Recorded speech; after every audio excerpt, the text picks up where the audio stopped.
In the name of the Father, and of the Son, and of the Holy Spirit. Glory to Jesus Christ. So, beloved, if we go to the Old Testament, you can almost summarize the Old Testament in two major things. The first thing is God looks down with compassion upon his people. This begins with the fall of man, begins with Noah, it goes to Abraham, and it goes all the way to Egypt, where God looks with compassion upon his people, and he comes down and he helps them. He destroys their enemies, he feeds them in the wilderness, he gives them water, he does all these things. Like all of it, everything. And all he asks of his people is that they trust him. But there's a second part to the Old Testament, a second theme. The second theme, unfortunately, is idolatry. Where does idolatry come from? What causes idolatry to happen to a man? It's anxiety. Idolatry begins with anxiety. So God takes Pharaoh and he destroys him, and he looks with compassion and saves the people. They cross the Red Sea. And when they get to the land of the desert, across the Red Sea from where they were, they immediately embitter God. They immediately say, well, the God who saved us will not make for us any food in the wilderness. He will not help us. We're running out of water. And God supplies them with water.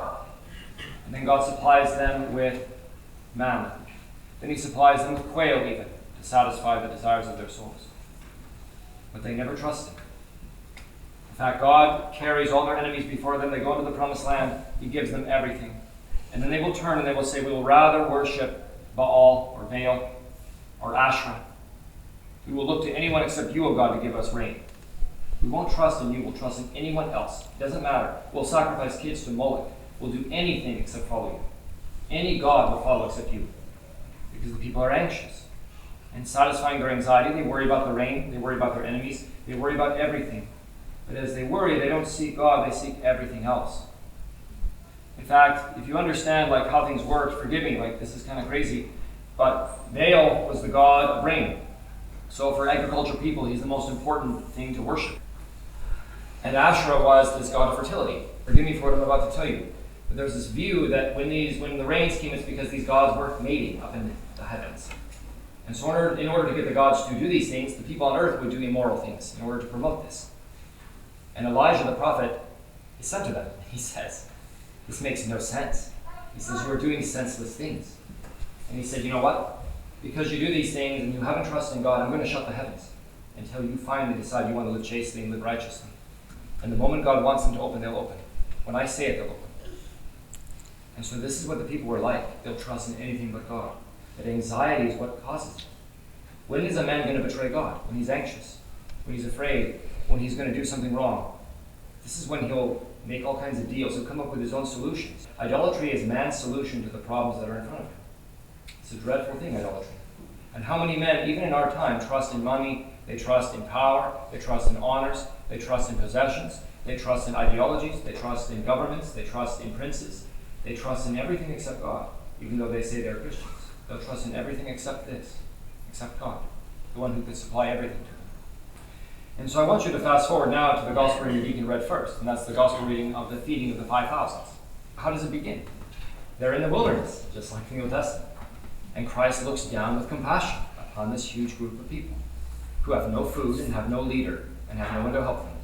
And Christ tells the apostles, sit them down. And Christ takes these 5 loaves and these 2 fishes, and he multiplies them to feed 5,000 men, and who knows how many women and children. Who knows? 20,000? 30,000? I don't know. People had a lot of kids back then. I don't know. So he's feeding this entire multitude of people. And he takes care of them in the middle of the wilderness, just like he did the first time. So what happens? It doesn't mention it in this gospel. This gospel is Matthew. But in the Gospel of John, Christ, after he works this miracle, realizes that they're going to make him king by force. So he goes up to a mountain. He says to the apostles, go across the lake, the Sea of Galilee. I'm going to go up on this mountain. I'll join you later. The apostles have no idea how he's going to, but they go off. But Christ doesn't want to be made king by force. Why? Because that's another kind of idolatry. So Christ, when he walks across the Sea of Galilee, he gets in the boat with the apostles. They're amazed by this. They wind up on the other side of the lake. And so what happens is when the people find out that Christ is gone, they get their own boats and they cross the lake to find him. And what do they say? They say, Rabbi, how did you get here? And Christ says to them, he had also cast out, he had also healed people, he'd done all kinds of great things. But what does Christ say to them? He says, you didn't come and find me because of the miracles that I worked. You came because of the bread that I made for you. He said, don't labor for bread that perishes, but labor for the bread that is everlasting. And so the people wanted to make him king because he could multiply bread. So they would have every anxiety solved by this magical king who just multiplied bread whenever they wanted to be multiplied. So there would never be a lack of anything because of this prophet, this man. So they recognize he's a prophet, but they don't seek him for his own sake.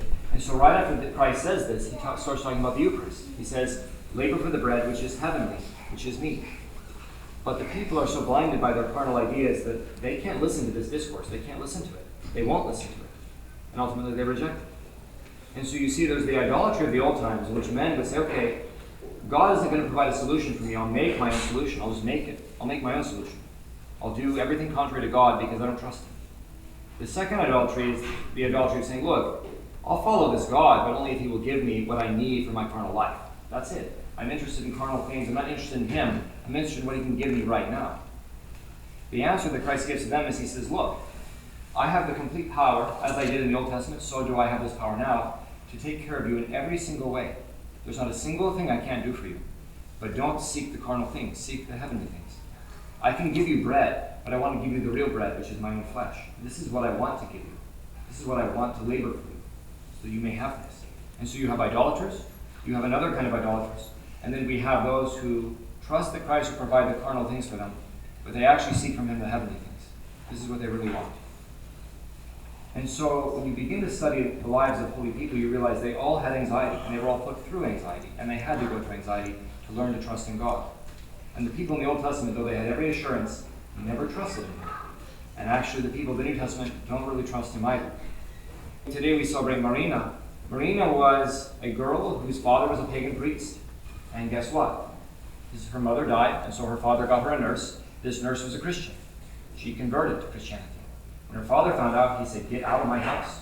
He threw her on the street. This is a 15-year-old girl. So you think the streets of our modern times are bad. What do you think happens to little girls on the streets of Rome? Things we can't talk about from the young girl. But this little girl says, I don't care. I'm going to go find Christ. So she walks out, and she begins finding people who take care of her. God takes care of her, all the way up to her martyrdom. And she's martyred probably when she's 15, 16, very young. And she survives on the streets, and then she's martyred. But she doesn't worry, because the God of all power takes care of her. She didn't have this anxiety. She used it. She lived it. When you think about David, how did David begin? You know, we meet David when he kills Goliath. That's kind of how we meet David. And yet David goes from being like this pinnacle of blessedness to, a short time later, David is an outlaw in his own country. Right? David kills Goliath. All these women are singing songs saying Saul has killed his thousands and David his tens of thousands. And Saul doesn't like this. And so he threatens to kill David.